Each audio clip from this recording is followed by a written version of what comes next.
आज हम पढ़ेंगे new syllabus NCERT class 10th math का एक्सरसाइज 3.1 का question number 1। What is saying question number 1?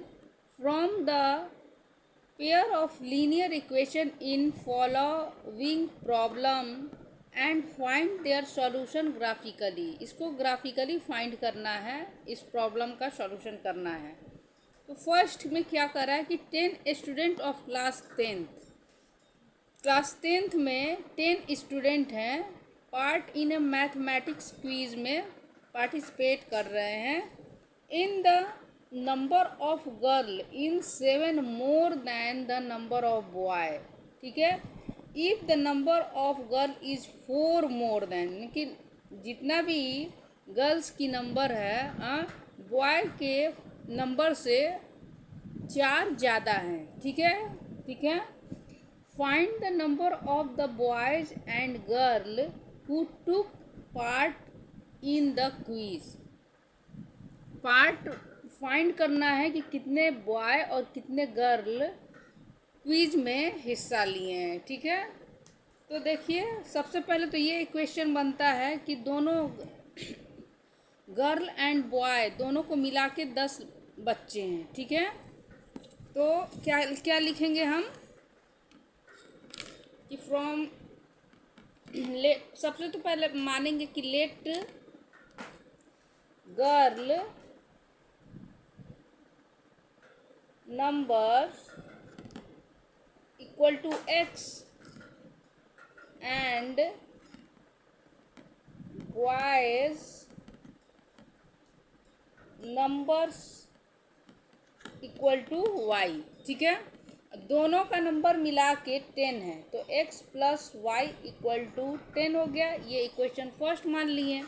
ठीक है, अब देखिए ये दूसरे में क्या कह रहा है कि बॉयज़ का यहाँ पे क्या कह रहा है कि if the number of girl is more than the number of boys. ठीक है, if the number of girl is 4 more than the number of boy, 4 ज़्यादा है लड़कियों की संख्या। ठीक है, तो मान लीजिए कि हम x इक्वल टू वाई कर देते हैं, तो ये लड़कियों की संख्या क्या है, 4 ज़्यादा है। ठीक है, तो बराबर करने के लिए इसमें 4 अगर जोड़ देंगे तो ये दोनों आपस में x, अगर इसमें y में 4 जोड़ देंगे तो ये दोनों आपस में इक्वल हो जाएगा।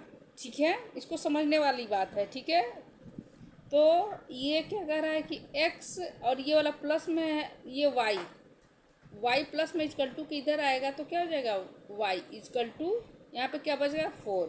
ये इक्वेशन सेकंड बन गया।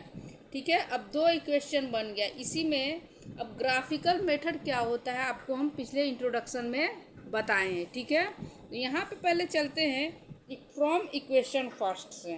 फ्रॉम इक्वेशन फर्स्ट है x plus y equal to 10। यहाँ पे लिख देते हैं x plus y equal to 10। अब देखिए एक यहाँ पे देखिए, यहाँ पे x बना देते हैं, यहाँ पे y। ठीक है, अगर अब x की वैल्यू 0 रखेंगे तो y की वैल्यू क्या आएगी। अगर y की वैल्यू कुछ भी आप रख सकते, ज़रूरी नहीं है कि आप 0 ही रखें, मैं 0 रख रही हूँ। ठीक है, 1 भी रख सकते हैं, 2 भी रख सकते हैं, चाहे जो भी रख सकते हैं। तो x इक्वल टू 0 अगर रखते हैं तो y का वैल्यू क्या यहाँ से आएगा, तो x इक्वल टू यहाँ पे 0 या प्लस है तो plus, y equal to y और 10, y इक्वल टू 10 आ गया यहाँ पे। अब देखिए y इक्वल टू अगर हम 0 रखते हैं तो अगर यहाँ पे 0 आ गया, यहाँ पे लिखिए कि y इक्वल टू 0, तो x plus y equal to 10 है, तो यहाँ x का x और प्लस y इक्वल टू यहाँ पे 0 लिख देंगे, यहाँ पे 10। और फिर उसके बाद से क्या होगा, x इक्वल टू 10 आ जाएगा। ठीक है, तो y इक्वल टू 0 रखे हैं तो x इक्वल टू यहाँ पे 10 आ गया।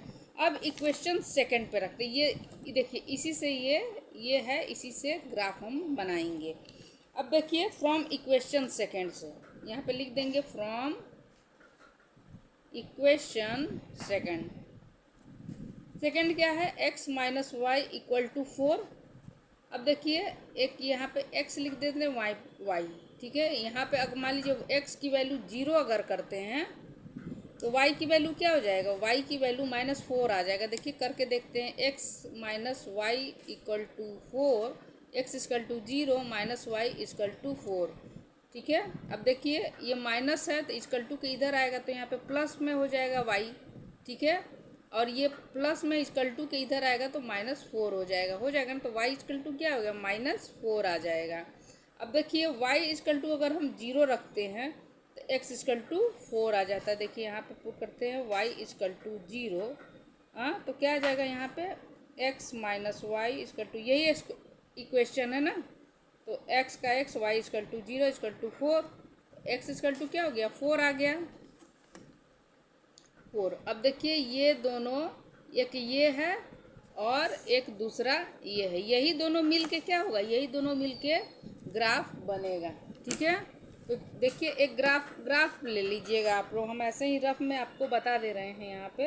यहाँ पे ये 0 है, ये 1 2 3 4 5 6 7 8 9 10, यहाँ पे 1 2 3 4 5 6 7 8 9 और यहाँ पे 10, ठीक है।